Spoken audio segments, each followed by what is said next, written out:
Hey guys, Ryan here with this fractured state development video.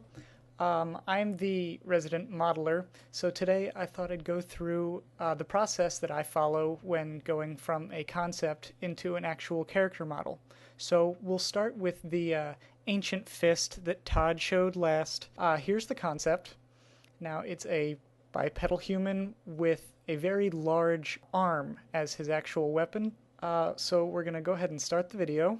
It's important to note right from the start that I'm going to be starting completely from scratch and using just basic shapes, putting them together, and making the model from there.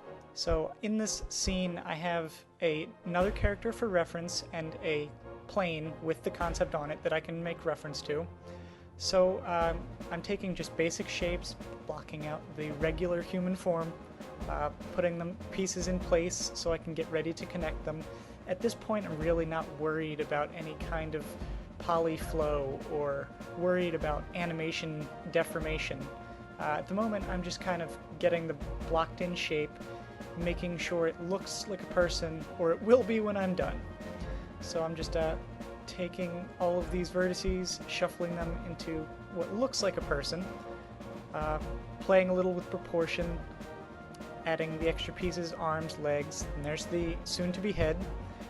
Because at the beginning I can just use the symmetry modifier and copy one side so it's both sides, that's what I'm going to do constantly throughout this video, and you'll see that.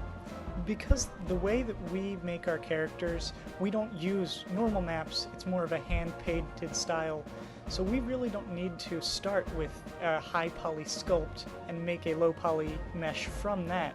Now here I am putting in the facial hair. It's very important that the beards come through. Now, just using basic planes to rough in where I want the hair to be. Because this model is in such an early state, I'm really not focusing on anything in particular. So I'm going to jump around, fiddle with the proportions of this, fiddle with the proportions of that, and not really stick to one point in the body. I'm just going to clean up things here and there. Make sure the proportions are correct, make sure the model looks right, and then later I'll come in, do some details, make sure it deforms for animation correctly, and make sure the model will actually work once it becomes more complete.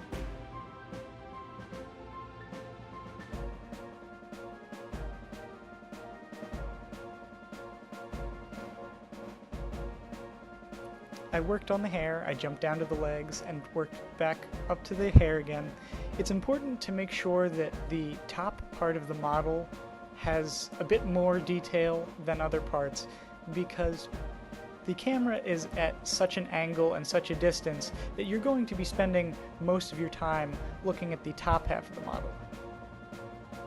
So I'm going to make sure that his hair actually has shape, that the shadows will play nicely on the face and upper body.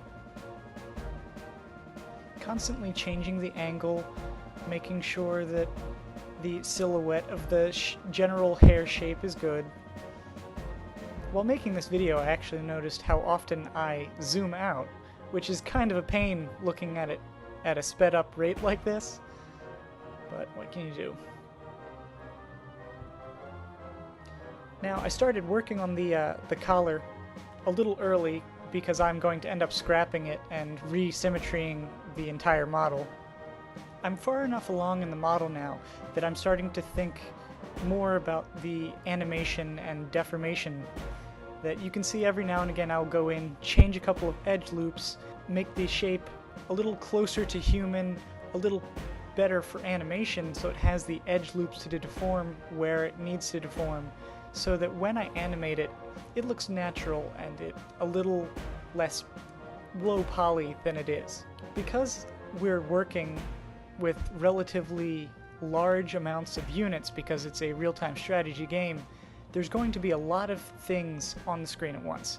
So it's important that I keep it as low poly as I possibly can while still putting in the correct amount of information in just the model, because we can't do any crazy things with normal maps because we're not using them. Here I am putting in the bottom half of his coat. The coat is not a symmetrical thing, so this is something I have to do once the symmetry in the model is complete, because I don't want to re-symmetry the whole model and then realize, oh no, now I've got to fiddle with the entire half of his character again.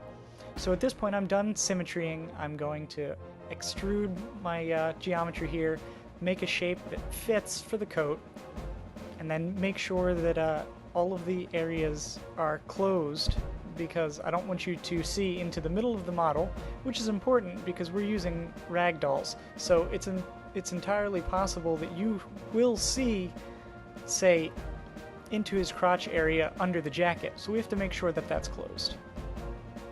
Here I am again, making sure that there's no holes in the mesh by taking all of the facial hair, pushing it into the face so there's no holes, fiddling with the face so that you can't see past the hair into the back of the skull, where I've deleted polygons because it's not necessary. You're never going to see the back of the head because the hair's covering it, so it's gone. Another big part of this character is not actually the character himself, but his weapon. Considering that his weapon is about as tall as he is and about as wide, it's a lot of screen real estate and a lot of polygons. So that's another thing I have to consider when modeling just the human form, is that I can't waste too many polygons because I've got to use quite a bit on the weapon as well. So I'm blocking out the basic shape, getting some of the base curves in, some of the larger details, putting in the fingers, putting in the extruded bone part, which is more of a cable material.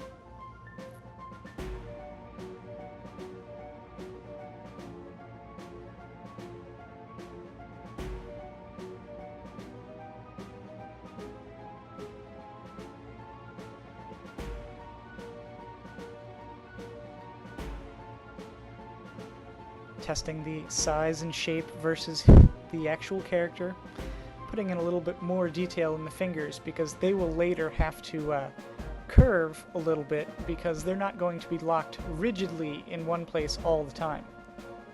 Starting to play a little with bending the shape, making it not as hard and rigid.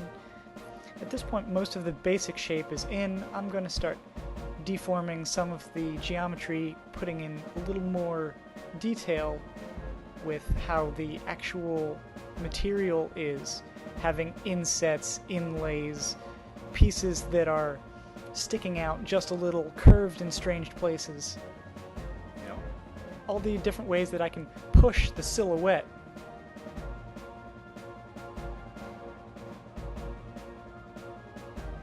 Another important part of the Children of the Ancients found technology are these orbs, which is why I make sure that this one big orb is something that won't be just the texture, it'll actually have geometry. Now, it's also important that I'm making sure my vertices are correct, that my smoothing groups are set to give a little more detail when the lighting hits it without actually putting any more geometry in there. Because I want to save as much geometry as I can for the little details that I need to put in. I'm going to skip forward a little bit just to keep the video short. Here is the base geometry, the first rough pass before I've shown Matter Todd. I'm going to make sure that the character works as it needs to before I really fiddle with anything else. Because a big part of this character is how he interacts with his weapon. We have to make sure that it's going to look and feel right. So here we have the basic finished model for this video. I gave him a rough skeleton so I could animate him to make sure that he can hold this the way we want him to, and it'll look right when he carries it.